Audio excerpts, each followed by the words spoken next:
I'm very proud and happy to be here at the opening of the inauguration or launch of this very exciting Institute for Social Justice at the university here, which is, it has a very, very important and exciting agenda.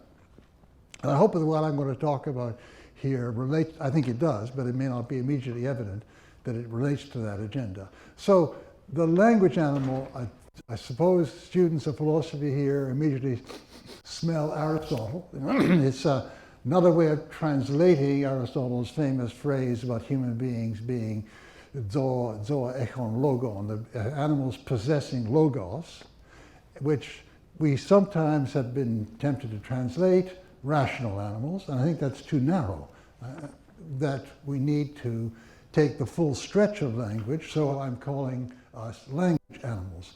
Now, because Aristotle was right, basically, that in order to understand human beings, you have to understand them as animals with language. So it gets to be very important to understand exactly what the linguistic capacity is. And there we have a big raging battle going on since the Renaissance, really. So I want to start with the first theory put forward, truly sort of post-medieval theory put forward of language. That is a theory which didn't assume that language is somehow embedded in the cosmos, that the cosmos is a text to be read or an order that has to be understood as linguistically based, like in the theories of the Kabbalah, etc. Not that, incidentally, I think that those theories were entirely wrong, but that this first theory that I want to quickly sketch out, because I want to attack it afterwards and define my view in relation and against it, this theory that I'm talking about, the first theory, resolutely set that kind of issue aside about the cosmic embedding of language. Language is a purely human possibility, a purely human instrument. And the people that I think are the main thinkers you have to read to get this theory clear are Hobbes, Locke, and Condillac. So, because I like initials, I call this in my book the HLC theory, right? Okay. And the HLC theory is really what you could call designative and instrumental. Well, those two words I want before our minds because I'm going to oppose them with another theory which I want to call expressive and constitutive. But let's designative and instrumental. Designative in the following sense that words are seen as introduced in order to designate, to name, as it were, stick onto phenomena which are perceived and noticed by us. Incidentally, that theory originally was very much under the influence of a post-Cartesian conception of our building up a picture of the universe atomistically from particular perceptions into a broader theory. And it also was very much in the Cartesian world, Cartesian tradition, being very dualistic. So Locke, for instance, says that strictly speaking, we are not naming objects in the world, we're naming primarily ideas in the mind which we think, refer to, or in some ways copy objects in the world. So we start off with a designative theory. Now, what do words thus used designatively do for us? Well, they enable us to build a picture of the universe. How? There are three ways that they are very instrumental in building a science of the world. First of all, they all say, Hobbes and Locke, that when you use a word, you're grasping a general, generic, universal idea as against a particular, right? So it introduces us into the world of general laws.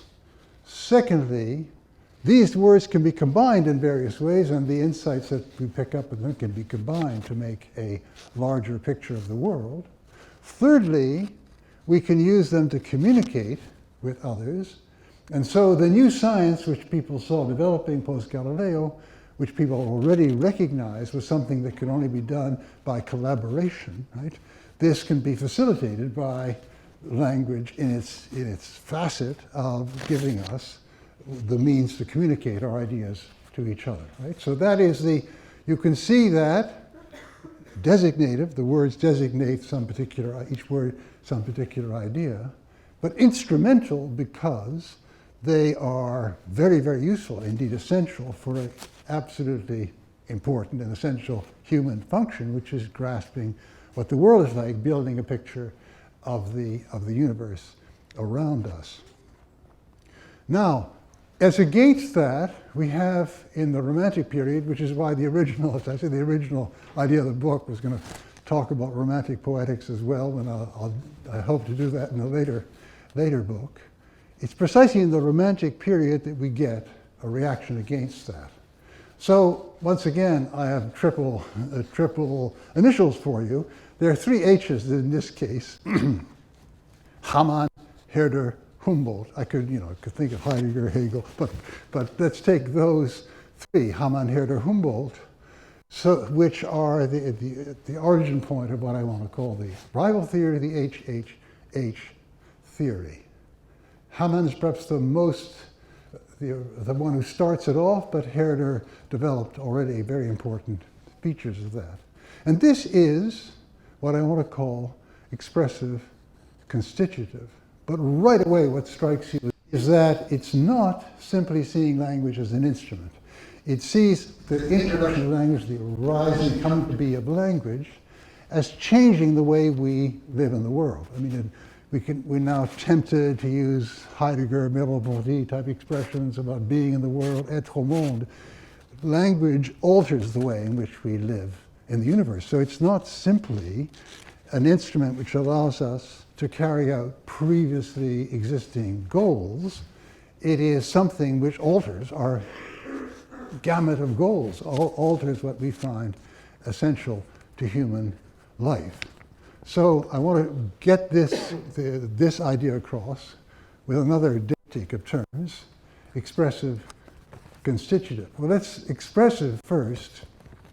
I want to use this term in a way that's a little bit off-center from the way it's usually used, but it's pointing to a picture of human life of the following kind. Human beings, of course, have certain fundamental goals.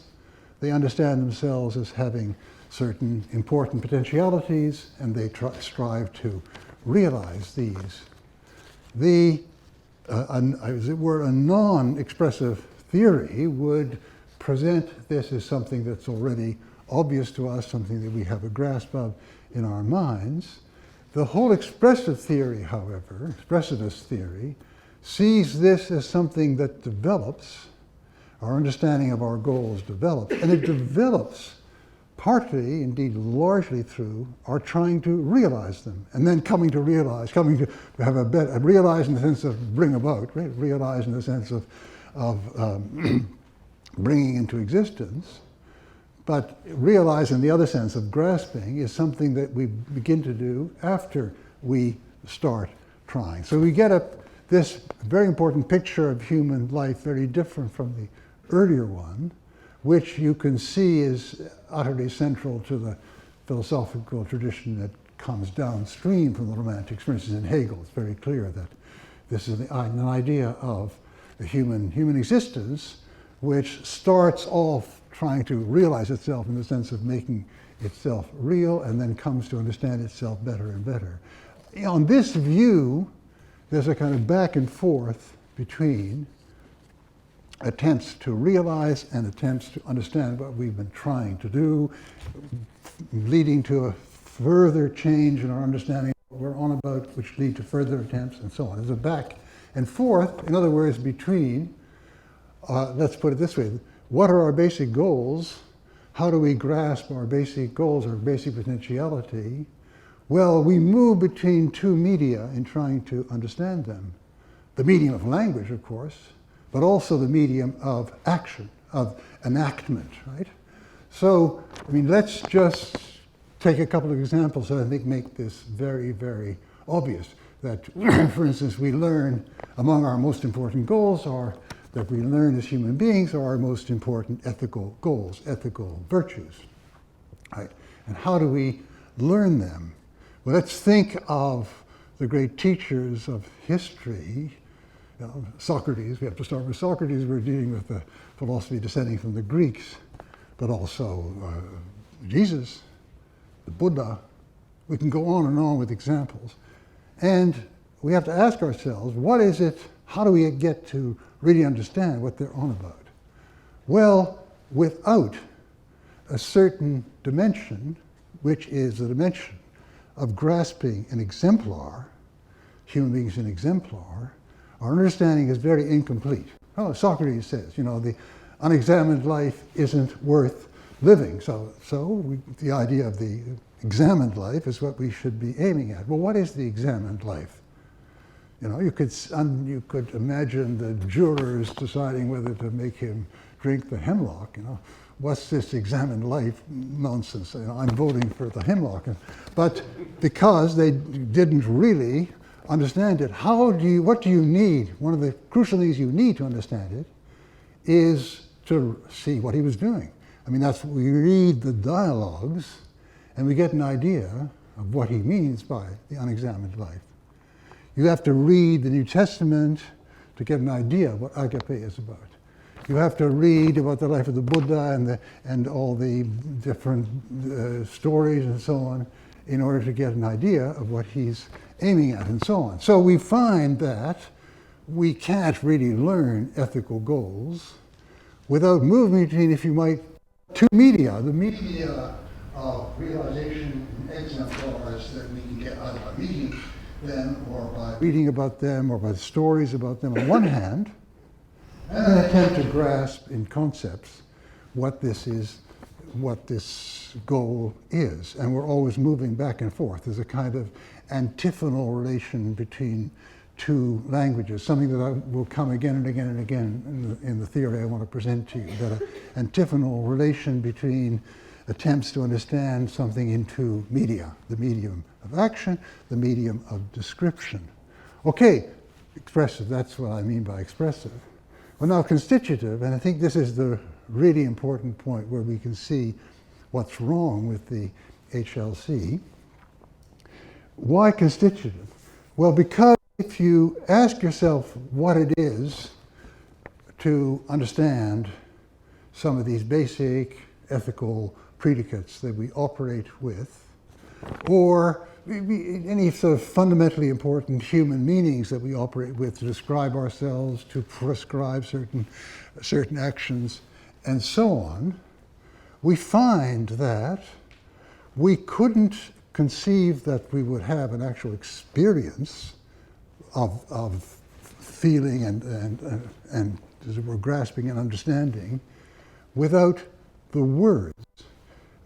Consider for a minute absolutely crucial ethical distinctions or distinctions that we want to make about human life, between anger and indignation, between love and admiration, between happiness in some more general sense and joy. So what we're dealing with here is distinctions we make which can only be understood in terms of deeper evaluations which are inconceivable without language. When I'm mad at you, I'm mad at you. When I'm indignant, there has to be an element here that I'm mad at you because you've done something very wrong. Right? Without that ethical dimension, we couldn't have the distinction, anger, indignation. We couldn't, for instance, see through somebody who is pretending to be indignant when really he isn't. He's really angry because the reason is nothing to do with our having done something wrong. We wouldn't be able to operate in that whole medium without the language which allows us to make these distinctions. Of a non-language animal, a dog, a chimpanzee, and so on, you couldn't make these distinctions. Or that's, if you want to look at it from that point of view, if you want to look at it from diachronic experience, supposing that I'm one of the people I just described. Negatively, that is, I'm fooling myself and thinking that I have a high moral stance, and I'm not. I'm very, very, I I say that I'm full of remorse, moral remorse, for instance, but you see more deeply into me and you see that, in fact, I'm looking bad and I'm angry and mad at myself and very sorry that I'm looking so bad, but I'm not really actuated by a sense that that was something terribly wrong, and I'm contrite about it, right? And let's say that you get across to me that that's what's going on. And this is an important part of growing up and developing, that these insights, maybe you don't do it to me, maybe I sit at home and think about it, but in any case, I go through this change interpretation of what I was doing, how I was reacting. And that change interpretation, which involves making distinction between feeling bad, looking bad, and feeling bad because I've done something really wrong, alters the very nature of the experience. The experience becomes something different. The felt experience becomes something different. Right? So you could say that our being able to develop our understanding of our goals, our potentialities, or in this case our ethical goals, is something that understanding is mediated by our coming to take on a new vocabulary. So prior to that, there's obviously a sense of, no, I'm not quite understanding myself properly, there's something makes me uneasy, etc., about this reaction of mine. But when I get this distinction, somebody gets across to me this distinction between feeling bad but looking bad and feeling bad because I've done something wrong, if you like, the experience, the felt experience, regestalts with the acquisition of these words, or a sense of these words apply. So we've now reached the heart of one of the modes of the constitutive. You see, if we go back to the HLC, that theory is the semantic logic by which new words are introduced into our vocabulary, is one where we have an experience. We see something, we have an idea in the mind, triggered off by something out there, if we're Locke, and we give it a name, right? So the object is prior and the name is posterior, it's added on. In the case of these meanings we've been looking at, it's in a certain sense the other way around. Not totally, but that the words enable the shift in experience. The words enable a new shape of experience. Right? And that's one of the senses that I think you have to recognize as part of the notion of constitutive theory of language. The Herderian, or the Triple H, is a constitutive theory of language because it recognizes that language is not always posterior to experience, but language also can, in certain cases, enable experience. Right? So let's take these two semantic logics. There's a semantic logic in which we discover a new species we arrive in Australia for the first time and we discover a new species of rodent or what have you, and then we give it a name, right? That's one semantic logic. And the other semantic logic is that we develop more refined vocabulary, groping towards something more adequate to our experience, and that enables the experience to come about. And the problem is that for the HLC, it's always simply, let's call it the designative semantic logic, is the only one that they recognize, which gives us a little bit of a clue, because what this whole theory is shaped by is the experience of building objective science in a third-person standpoint. Terribly important realization of our civilization, but one that it would be absurd to think was the only use of language. So that is one dimension in which we have, in this HHH, this Triple H, a quite different kind of theory. It leaves room for the constitutive. There's a second form of the constitutive, which is, I think, very important to bring up, which is not the same as this first one. And that is The one that arises, this first one arises when we develop a new vocabulary for understanding experience. The one I want to look at now arises not so much out of new vocabulary, but out of discourse itself. And I think this is something totally neglected by the HLC, but which has been very interestingly developed in the 20th century. Émile Benveniste, the great French linguist, developed this, and he makes a distinction between language, langue, and discours. It's not the same distinction as Saussure's distinction between langue et parole, langue and language and speech. This is language and discourse. What does he mean? He means that when human beings talk to each other, they create a discourse situation, and we can see this reflected always in human grammar, right? That there's I speaking to you about her or him or them, right? There are three, as it were, three pronouns that are used, and the I and the you plural, you singular, form the speech situation, and of course we change back and forth the semantic turn in addressing each other in this way. Now, the speech situation is very important, partly because the logic of all our deictic expressions depends on it. Here, there, now, then, yesterday, day before, yesterday, and so on, all have to be related to the speech situation, and that's important enough. That's important enough to, as it were, reveal the importance of this in human language. But there's another dimension which is even more important, I think, which is that these speech situations are very rich and varied situations in which permanent relations are built up or broken down between people. I mean, okay, let's imagine I'm addressing you, and I can address you in several tones of voice. You know, I could speak down to you as a bunch of idiots and words of one syllable carefully explaining, right? Or I could be eagerly saying, I would like you to see this point, and so on. Or I could be addressing you as people totally outside my beautiful scientific bubble. Or I could be addressing you as very superior beings on whom my fate depends, and so on. All this is carried in any conversation by tone of voice, by vocabulary, by the way we hold ourselves, and we're always doing that, right?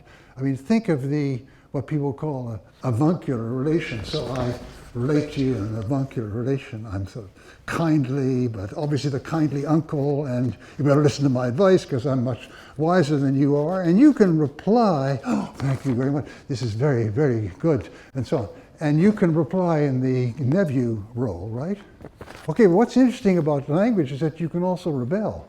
Okay? You can refuse to, and sometimes you see conversations like that where somebody's trying on something with someone else and the other person is withholding, not allowing that's the footing. I use this word footing here, it's I think a crucial term.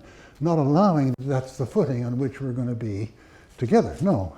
And very interestingly, I mean, an example, of course, of this is unfortunately English has lost this, but most other languages that we know have a difference between, well, French, tu and vous, or German, du and sie, and so on, right? The difference between intimate address and more formal address. Now, we've seen a revolution in our Western societies in the last few decades in which the implicit hierarchy involved in these expressions or involved in certain uses of these expressions has been broken down by simply a rebellion. I mean, for instance, when I was a child in Quebec, we addressed our parents as vous, and they addressed us as tu, right? So there was a asymmetry, right? And of course, between masters and servants and so on, there'd been for a long time this kind of asymmetry. It's totally gone. When I explain to my grandchildren, they think, you come from the Middle Ages, I mean, it's kind of weird. Really? Is that possible? It's completely gone off the screen. And we have this in a number of other European languages that people have found a way to challenge that. See? So what happens here is that these this example, this kind of hierarchical relation is coded in the speech, in this case, these accepted modes of address, right? But it can also be challenged. It can be challenged by people aggressively saying to somebody who's supposed to be superior, and sometimes you get a drift of the whole culture as a result of that. So you can, what I'm trying to create here is a picture of the way in which, once again, we have modes of behavior and modes of naming them. We now have that in the domain of what I've just been calling footings, right? So we can talk about something like avuncular relation, which is a way of grasping a certain kind of relationship, which is coded in the way people talk to each other, in the registers with which they talk to each other. So we have, in a way, analogous to the earlier example of our ethical life, where you have modes of practice which are carrying out the ethic, and then descriptions of what's going on. We have here, again, a word like avuncular on one hand, and the actual practice of this asymmetric mode of address and mode of stance and so on the other. And once again, we're in an antiphonal situation where you have to move back from one to the other. If you just read some anthropologists, they're very good anthropologists, but nevertheless, just to read an anthropologist about a very foreign culture to you, or not necessarily an anthropologist, but somebody describing foreign culture to you, and you think that you can just get away with a general vocabulary, equal, unequal, and so on, you are grievously wrong. In order to understand how to operate in that culture, how to change that culture, you have to get the feel of what it is to be in one of those relations, on one of those footings, reenacting it or resisting the reenacting it as you go along. So that's a second dimension of the constitutional, you see, of the constitutive. And so once again, if we return to the attempt by the HLC to conceive language almost entirely in what I've called the first semantic logic. First, there's an object there, you know, a new kind of rodent or something, and then we find a name for it. You find that you're missing a great deal of what actually goes on in language, which is that either in the development of our vocabulary for human meanings or in our modes of address to each other, we are creating extremely important human realities, right? Understandings of our ethical life on one hand, footings on the other hand. We're actually creating them, constituting them, maybe changing them, and so on. So you need this antiphonal relationship between the language description and some grasp of what it is to participate in the actual relations, and you have to go from one to the other until you finally get a grasp of what's going on in an alien culture, or maybe it's even parts of your culture that you don't understand very well. All right, so this gives us a sense of what the deep distinction is between these two theories. You see, on one hand, we have, in a certain sense, language as an instrument, doesn't touch us, doesn't touch how we are, what our goals are, what our fundamental values are, but it's just an instrument which we can use to build up our scientific grasp of the world. In the other case, we have a theory which sees language in its different uses. In this case, the uses of, devising vocabulary out of practices and back, the use of building relations and footings and naming them and so on. We see this as language is operating here in a way which very much changes the way we live in the world, the way we live in the world among other human beings. As great a change as you see between highly inegalitarian cultures where you barely dare address your superiors except in some very elaborate third person You know, est-ce que Madame voudrait du thé? You know, you have to use the kind of third-person reference on one hand to modern-day Sweden or Quebec or most Australia as well. You're well known for that g'day mate. But this is I'm sure a caricature. I have to live here a bit longer for, but very egalitarian culture. You see, so you get these tremendous differences in the way we live in the world, the way we live in the world with other human beings, which are mediated by linguistic practices. That's one of the really big distinctions between these two theories, but there are others. Now, just a minute, I don't want to go on too long, but there are others which flow from this, or which are connected to this. The next set of differences that I want to talk about concern two kinds of holism. The holism of languages, of a language, and the holism of the speakers of a language, the way they form communities. The holism of language first. See, Herder is very clear in his famous, what kicked us off in a way was his treatise on the origin of language. That is, he put it, the introduction of language, becoming a language animal, introduced what he called reflectivity, reflection, Besonnenheit, right? That is, when I use a certain expression, I'm aware that there's an issue. Is that the right expression? Or is it slightly off? And indeed, now we move over to Humboldt. The way Humboldt tackles this, he says we're always finding new things that we want to express, and we're having real trouble. We have a difficulty finding the words for it, we're struggling for it. So we have a sense that we will know when we arrive at it. Yeah, that's it, right? In other words, there is this self-conscious dimension, which we're not always worried about, but only when we're trying to get something right, that there's a correct way of speaking. Now, this requires a view of language which is holistic in the following sense, that the language as a whole pre-exists and is necessary as a pre-existing background for introducing any new term, new expression, and so on, because it's the language as a whole which gives one the sense of what is right, what is the right expression, what is the wrong expression. And so you couldn't have, for instance, a human language which was introduced by first one word you learn, then a second word, and a one-word lexicon, a two-word lexicon.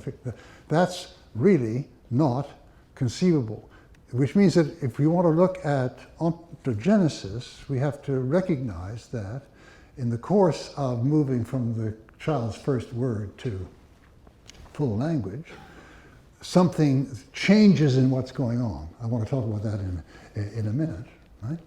So theories, people who develop theories of language among chimpanzees, for instance, say, wow, Wacko or whoever it is, Washoe, sorry, Washoe has developed one symbol which she can communicate with, right?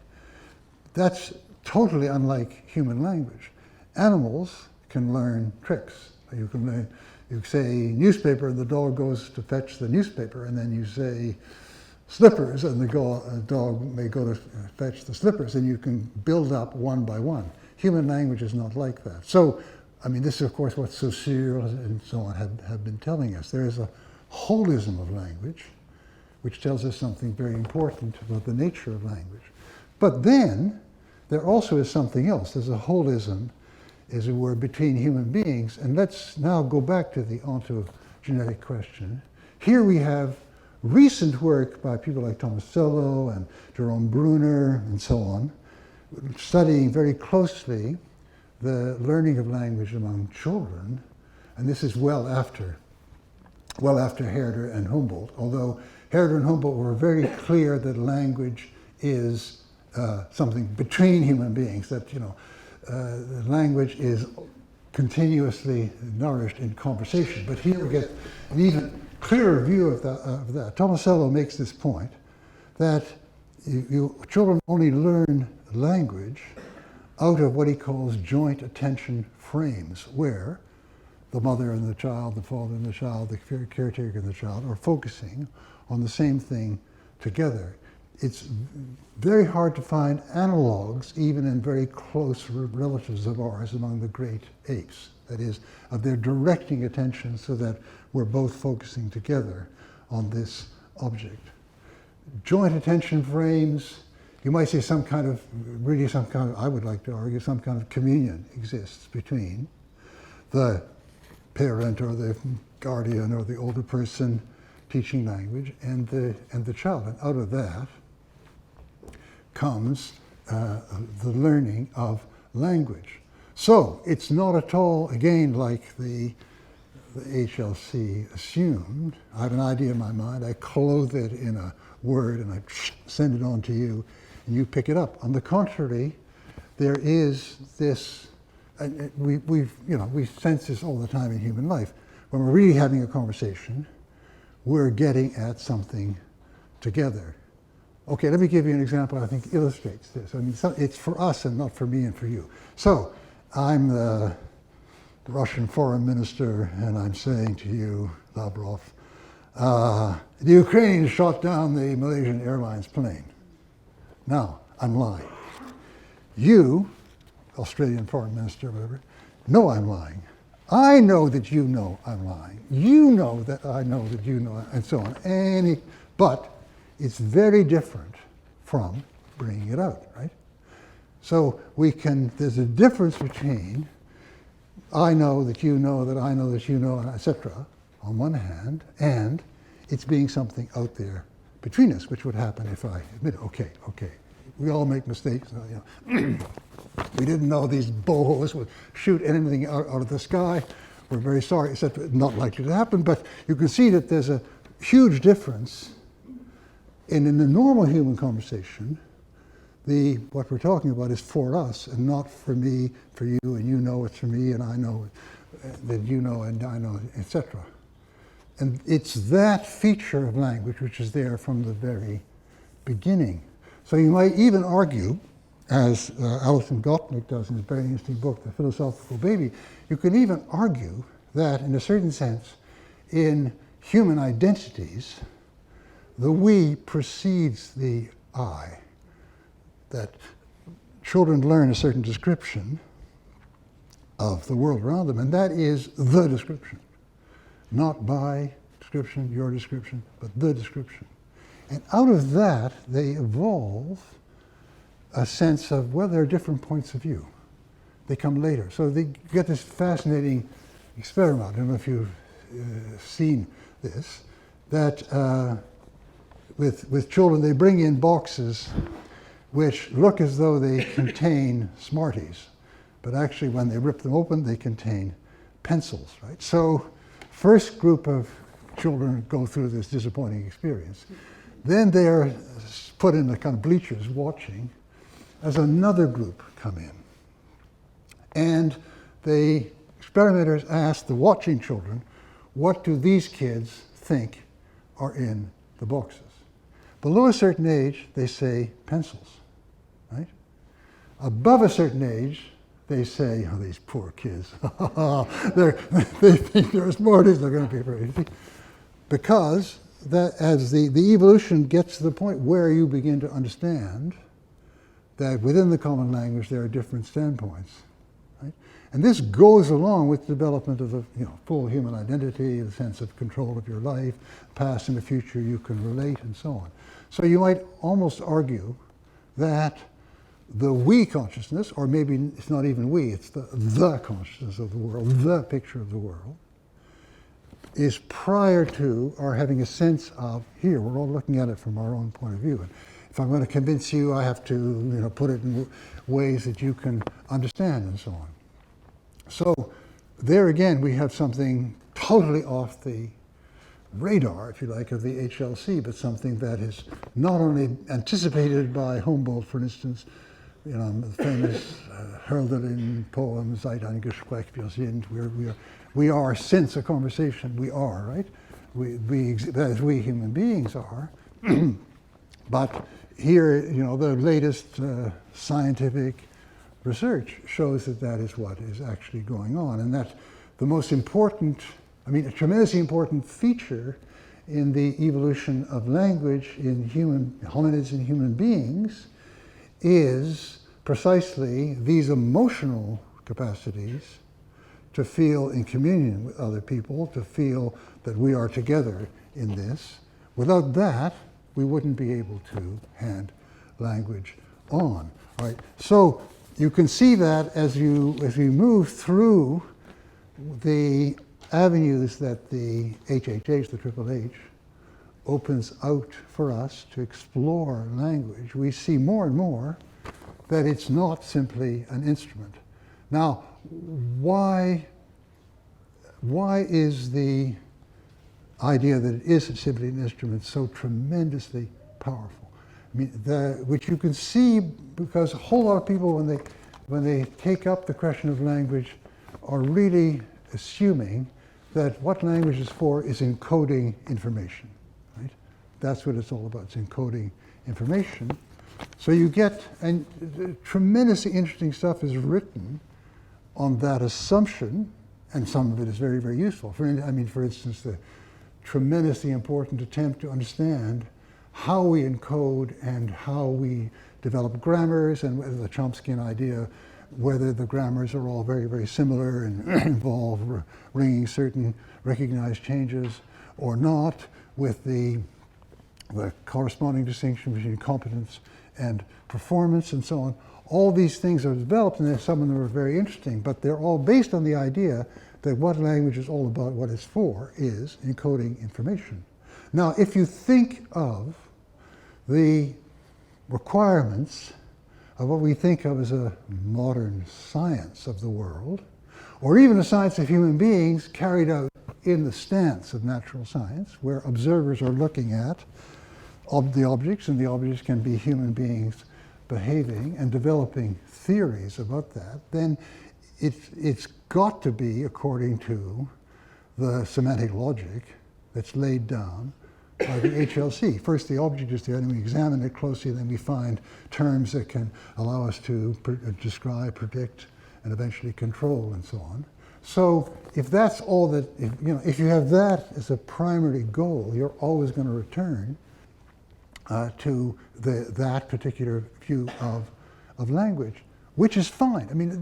That's a very, very important function in modern human life, the development of this kind of science. And if we didn't know how to have that kind of objective, descriptive language, we would be crippled for a lot of our activities. But it's absurd to think that that's how human beings operate all the time, right?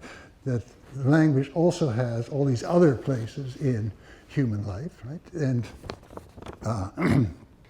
And that can't be ignored when we're asking the question, what's language like? What I was trying to say in the subtitle of the book, what is the shape of the human linguistic capacity? It's not all making science. We wouldn't even get to the point of being able to make science unless we were brought up, taught the language, learned certain things at school, learned certain disciplines and so on. The whole business of getting there to where we can be scientists is something that requires the kind of relationship with others, learning from others, which can only be understood if we see language as more than that, as doing more than that, as altering our way of being in the world. Now, ça suffit. Just one more point then. That another very important thing about the HLC is they're all raging against tropes and metaphors, right? And you can see why. Hobbes and Locke and Condillac are all saying, look, you have to start off with certain words which are linked to certain phenomena, and that's the strict definition. And then you build up a larger picture of the world. But if you start fiddling around with those definitions, you're going to get all confused. What is it? You get entangled in lime twigs, the great phrase from Hobbes and so on, and you total confusion, right? So you've got to be very clear about your definitions. Now, metaphors crazy because you know what's the exact scope of the definition. Metaphors are where two descriptions are clashing in a certain sense, right? That you have something that you could perhaps render in a direct way, and then you have it's being seen through another template. The famous example of Max Black, the chairman plowed through the discussion. He's trying to give the idea that the chairman is dominating and pushing people around and so on. So you use this image of the farmer plowing, very ruthlessly and continuously, a furrow in the soil, and that reveals a certain aspect of this phenomenon. But if you had to take that sentence and use it in a deductive system, imagine you're using it in a regimented deductive system, you'll be in big trouble. I mean, what features of the farmer plowing carry over to this description? And so when you want to make deductions, where do you go from here? So get rid of them. So we get these incredible denunciations of metaphors. Bentham denounces metaphors. And then he says, the human life has two sovereign masters, pain and pleasure, and we are chained to the throne. Hey, Jeremy, stop for a minute. This is not kosher language. But you see, they can't avoid it. Well, the thing is that if you look at metaphors and metaphor-like expressions, where we understand one thing by taking something from another domain, taking a vision from another domain, like the case of Max Black's example, the chairman plowed through the discussion, you see that that's not only very common in human life, it's indispensable. We don't have, that's one of the problems that Berggruen pointed out. We don't have a lot of language for time, which doesn't in some way or other spatialize it. Time flowing, or time is flowing past us, right? So spatialization, and if we were careful, we can see that we can agree with Bergson and of course Heidegger and others that lived time is very different from that, but we don't have the language for it. And we can go on and on and on with cases, very good at my age, you forget names. It'll come back to me. Johnson and Lakoff. Thank you very much. They have very metaphors we live by, templates we live by. This is something we see how indispensable that is. So it's another assumption of this theory, which is just wrong, but which is not totally wrong, right? If you want to have a very rigorous scientific language, don't use them, right? Or if you use them, it's just for, deep physics is full of images of this kind, but the rigor is supposedly carried by the mathematics, right? So we have quarks, and we have charm, one of the forces, etc. Right? And so that's okay because the rigor is carried by the math, right? But if you want to have rigorous language, you can't use them the way we do in everyday life. So we get a series of differences, and we can see how they all relate together, really, by seeing the difference between language treated as an instrument where the goals pre-exist this instrument, right? The goal is to grasp the world, and now we develop a language which is ideal from this point of view, right? On one hand, and language as something, the introduction of which, or the growth of which, in a certain animal species, transforms what it is to be in the world, what it is to be in the world with other human beings, right? So, I'll finish off by going back to Aristotle. Where else can you talk? So the point about knowing that we're language animals is the point of being able to determine what our excellence, what our arete is, what our, the best development. If the HLC were right, then the best development is where we have the most objective, held at a distance, instrumental language. But if we're looking at all these other dimensions, in which language figures, then, I won't try to enumerate it, but what is the best development of language? Yeah, it's in some sense rationality, but what does rationality mean, right? Does it simply mean, rationality in our day can easily be collapsed into this kind of objective, held at a distance scientific language, but that can't be the whole human excellence involved in our being language animals if language is doing all these other things for us at the same time. So it has some relevance to the goals of the Institute. Well, thank you very much for your very kind attention.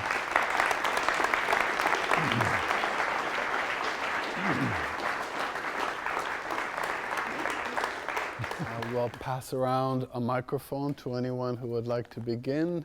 There's a question right there, please. Charlotte. Thank you. Charlotte Epstein, University of Sydney.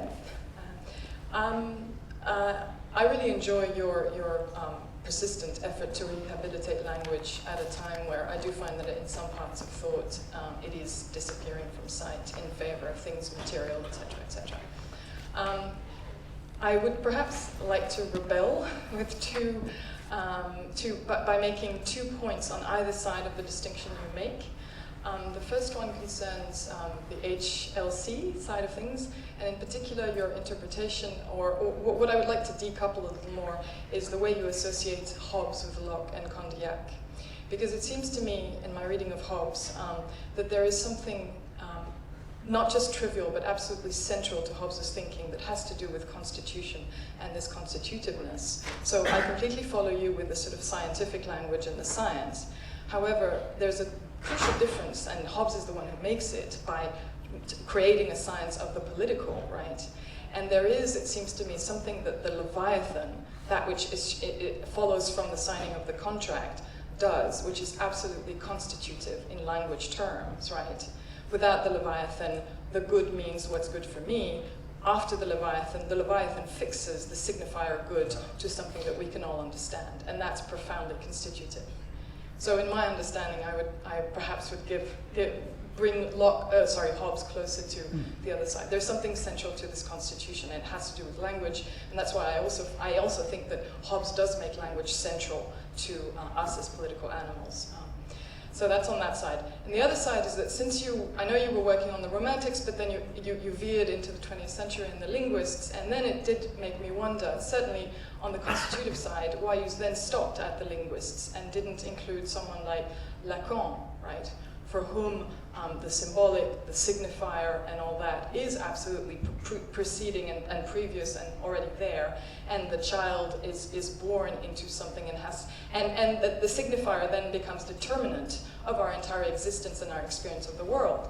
And I say that because I do think that Lacan would also change a little bit what I see as a perhaps too happy socialization that follows from your interpretation, because once you look at this relationship to language via Lacan's eyes, there's a lot more, the difficulty of going from the immediate to the immediate. It brings us in the dimension of loss, the inability to express yourself, etc., etc. And it's not just the child learning how to speak in a happy communion moment. There's also a lot of anxiety and loss that goes into socialization.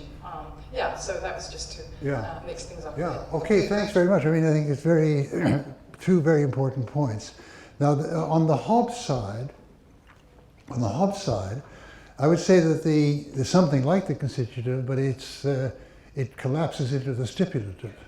That we, in virtue of setting up the sovereign, we stipulate that what they say is right, etc. And this is the constitutive that I'm talking about is very, very different from that, right? And when you get to that as a way of understanding politics, Hobbes' way of understanding politics, to my mind, is incredibly thin. It has no room for culture.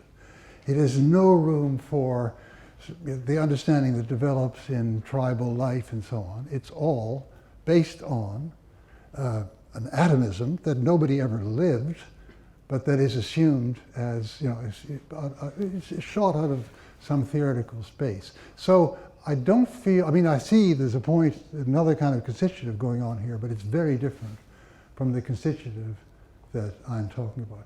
On the other side, yeah, I agree with you, it's much more stressful and much more... is Lacan the best theorist for that? I have really severe doubts about that. I've even severe doubts whether anybody really fully understands what Lacan was trying to say. I mean, Zizek has a theory which is quite interesting, but you know, it's what insight does it give into actually meeting the real distortions that happen between parents and children and bringing them out of that? You know? I'm very skeptical about that. But I mean, your point that I wasn't giving a general picture, which is always true. I'm just saying that without this kind of joint attention, you wouldn't have language. But it isn't not always happy. I entirely agree with you. Yeah, that's a very good point. 1 and 2 there, and I'll come down to this one, number 3. Yes. Thank you very much for that. Possibly it's just a question maybe on that triple H side of things. I can't really comment so much on Humboldt, but Hamann and Herder, I think you've got a very interesting point on the constitutive. My only problem would be is that in the 18th century, I suppose there is that philological turn that with the discovery of Sanskrit and European thinking, that then starts to understand the constitutive as being located in a German-speaking land, and that especially vis-a-vis the Aryan race. And I'm wondering to what degree you can get away from the romanticist or even idealist tendency towards a kind of racial ontology. And I wonder, given your other works, to what degree you can do something like that, give a basis for the constitutive that doesn't go into the biological or racial, but at the same time, I think this is what you would want, maybe I'm wrong, would defend the sense of the secular. Well, suddenly the secular got in, I don't understand. But the first part of the question, yeah, I think it's very, very important. But Herder is totally free from what you are talking about. Herder recognized not only that Germans should develop their own language and not simply always take on French and so on like Frederick the Great, but he felt exactly the same about Slavic peoples who shouldn't take on what they're given by the Germans. It's not an accident that Masaryk, the founder of Czechoslovakia, was a great reader of Herder. So he really was a universalist. He really was a universalist that wanted to maintain these cultural differences and work towards a harmony of human beings. Now, that whole set of ideas could be then captured by this racialist. Yeah, this is always a danger. There's always a danger that these alien forces can obtrude. But it isn't written in the nature of the theory because the originator of this theory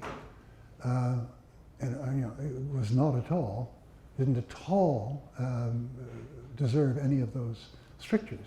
He really, really saw that he, of course, passed part of his life in Riga. He's not somebody who thought of German as somehow, and it's not like Heidegger, German and Greek are the only two languages you can think in, and so not at all. There's a question here. Would you mind introducing yourself when you begin? John Quilter, School of Philosophy here. Just a clarification first. The designative instrumental conception of language, I take it, especially given the move that you made at the end, isn't to be sat alongside coordinate with the expressivist constitutive theory, aspects of language. They're not sort of two hermetically similar aspects of one bigger reality.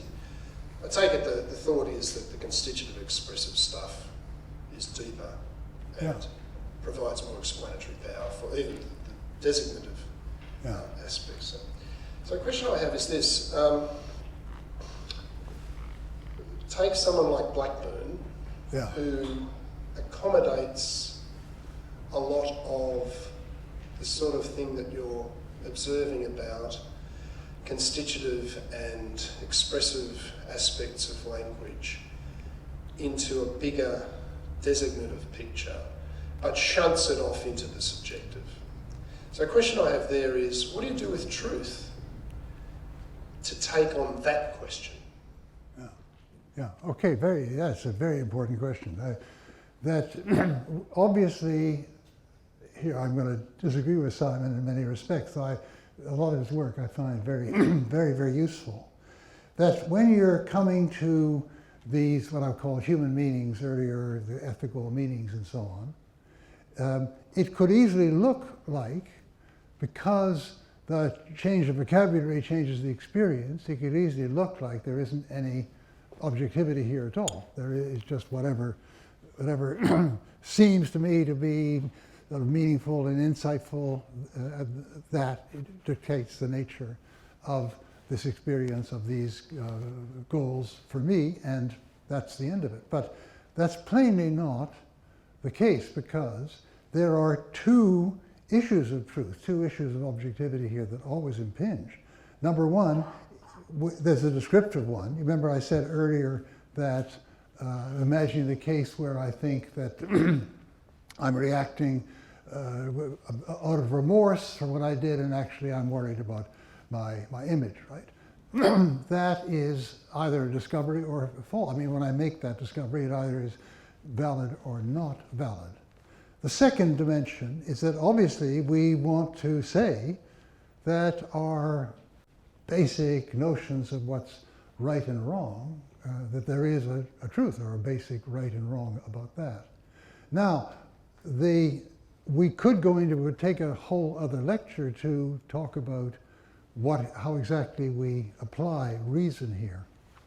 But just very, very briefly, I would argue that we have arguments, but they're hermeneutic arguments. They are arguments to the effect that this interpretation, this reading of these events, of my reaction or so on, are much more plausible. They make better human sense, better human understanding of this passage of history, this passage of my biography. And we can make these arguments. They don't have, hermeneutic arguments don't have the character either of reaching absolutely knockdown arguments, that there's no further reply possible, or they don't also have another character, the character of arriving, which I guess would be in some ways the same as the first, the character of arriving at an unimprovable account, right?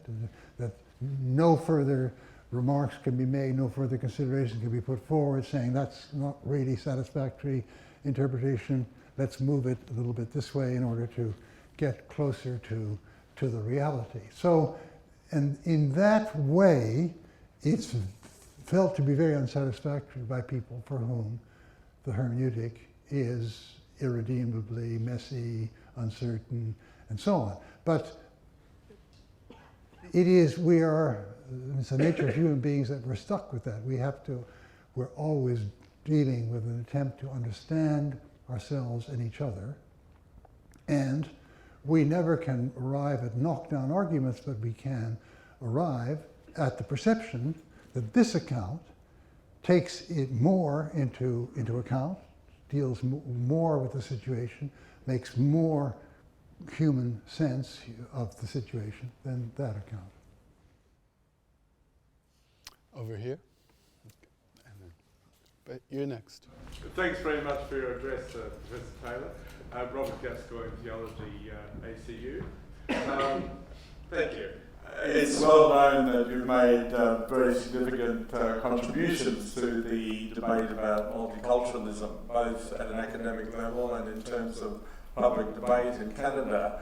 So my question, I'd like to invite you to comment on the implications of the two different theories of language, both in terms of how we understand cultural distinctiveness and how we understand dialogue at a linguistic and cultural level, and perhaps also the implications of dialogue at the the socio-political level. So the distinctiveness, universality relationship in terms of those two different theories. Thanks very much. Yeah. Well, I suppose they could say that the HLC doesn't have very much to say about, that doesn't have any room to make sense of the idea of very different cultural takes. So what I'm tempted to do is to bring Gadamer into the conversation. Gadamer, I think, has made a brilliant attempt to give an account of what it would be to have a conversation where we come enough to common points of reference that we can come to a common understanding of what the differences are between our views.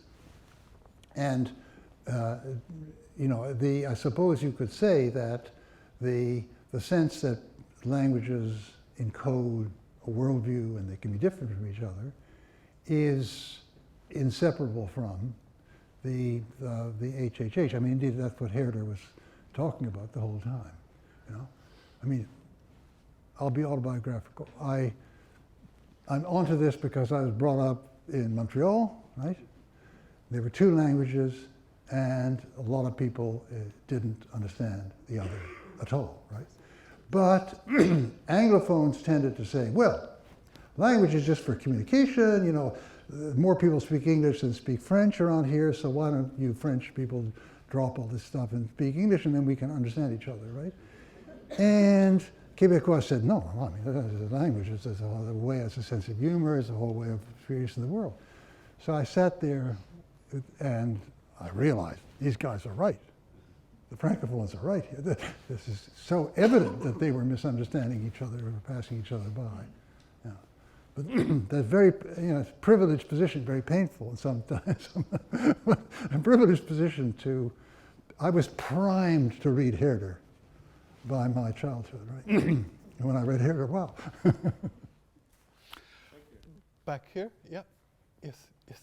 No, I'm pointing to you, exactly, you, yes. My voice is dropped out. What You'll get a microphone. Microphone is coming, yeah. Hi, I'm Sandy Lynch from the University of Notre Dame. I was interested in your example about being remorseful. So if I tell you that I'm remorseful, but you don't believe me, you understand that I'm interested in my own image. I wondered if you might talk a little bit about what you think is the catalyst to that, obviously in its tone of voice or your skeptical facial expression when I'm speaking.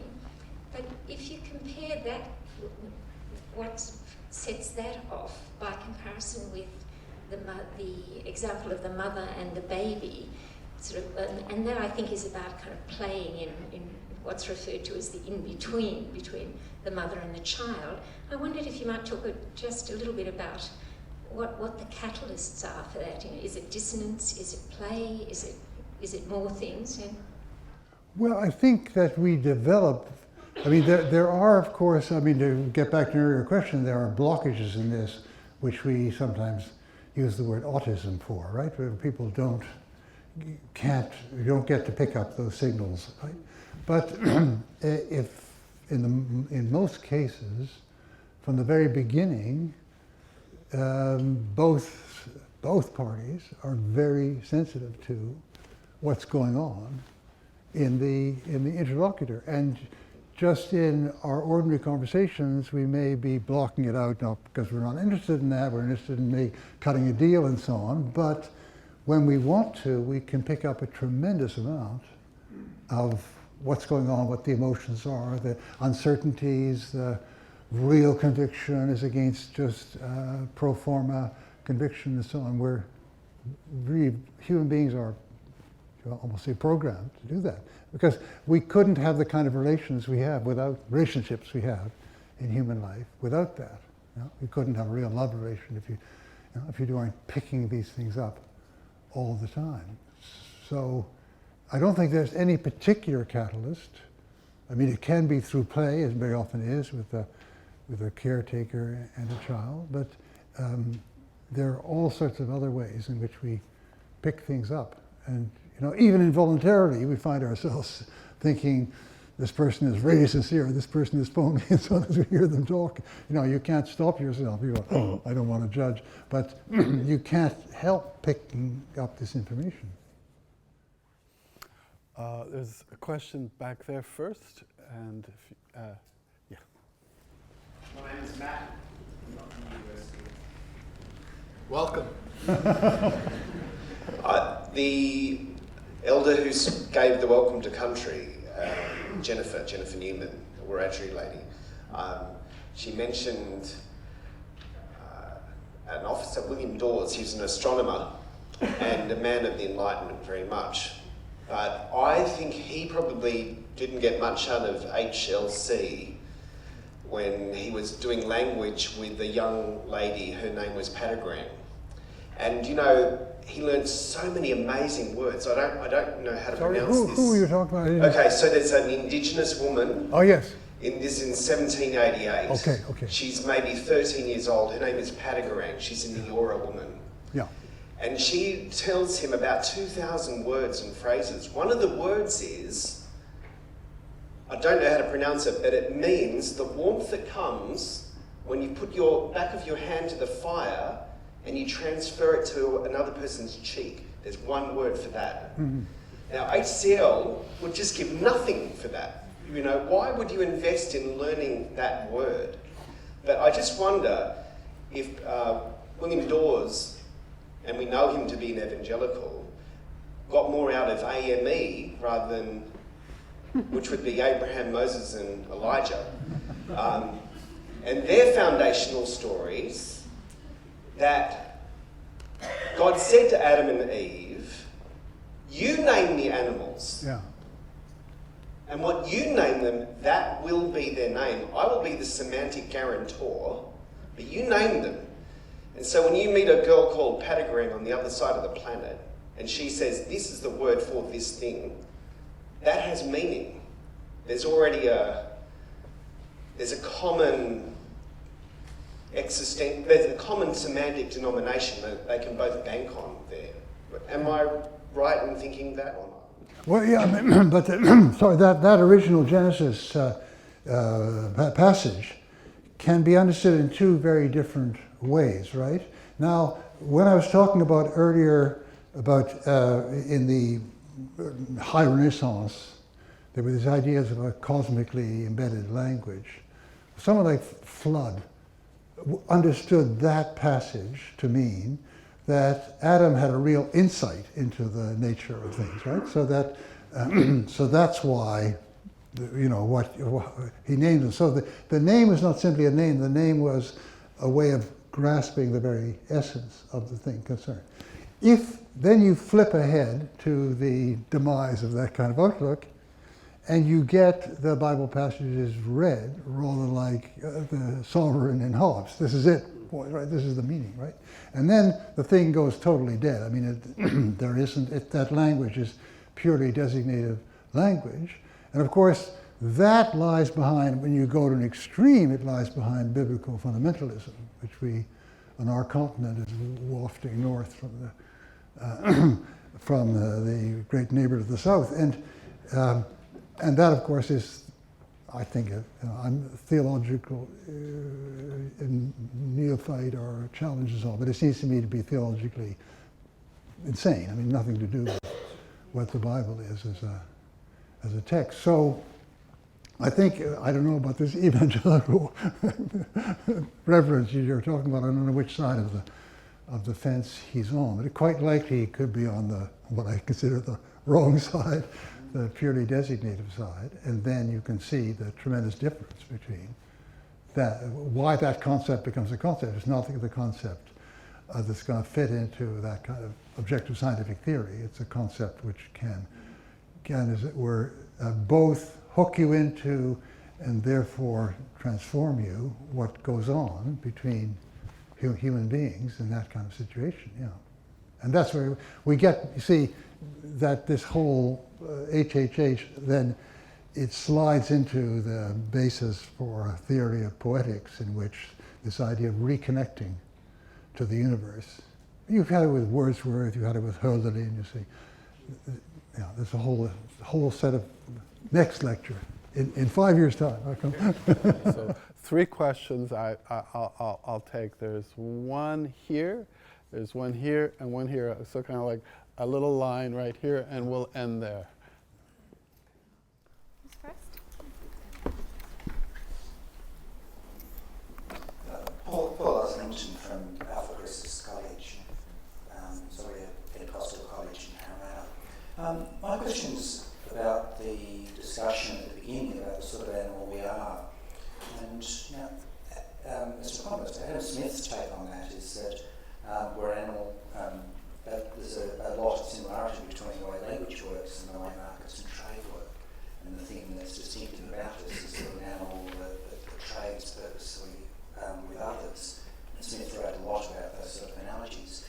But it occurred to me that if there's anything in what Smith is doing there by extending Aristotle's conception, that there's maybe wondering whether there's a similar analogy between the ways we look at economies, the 2 ways we might look at economies, similar to the 2 ways you're looking at language. So there's one way which would correspond to the Hobbes and the Locke and the Cognac, where an economy, where markets are transparent, simple. There's nothing to them. It's human interests, and markets don't really do anything very important. They're morally neutral. And a second way of looking at markets, where markets are constitutive of culture, where they're a lot thicker. It seemed to me that if we are going to push that Smith is very much on the second side.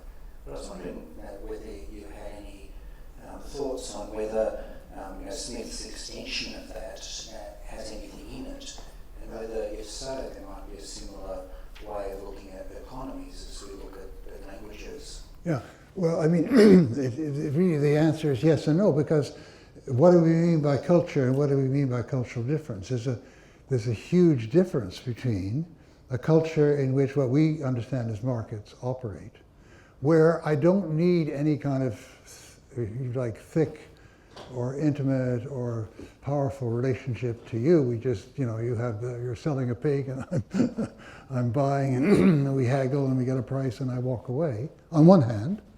And societies like Marcel Mauss deals with, right, where gift exchange is really crucial because it's what creates, or Bourdieu talking about Kabili, it really creates the social relation.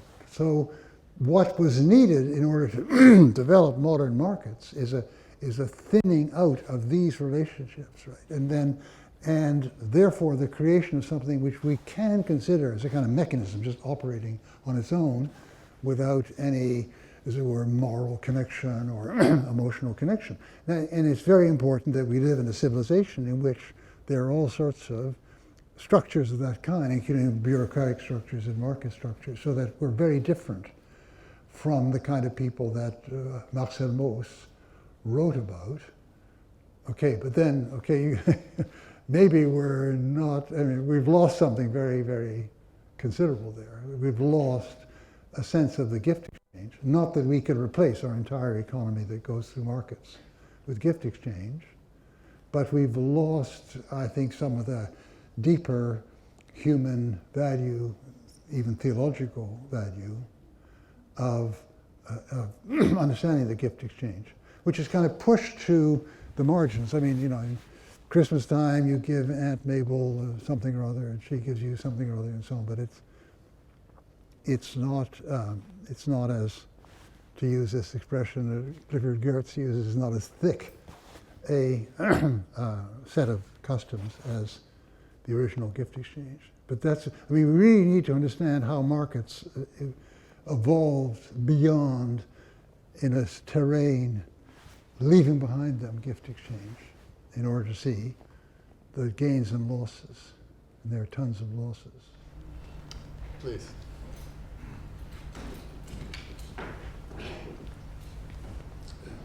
Thank you. My name's John Atkins. I'm also a visitor to the campus tonight.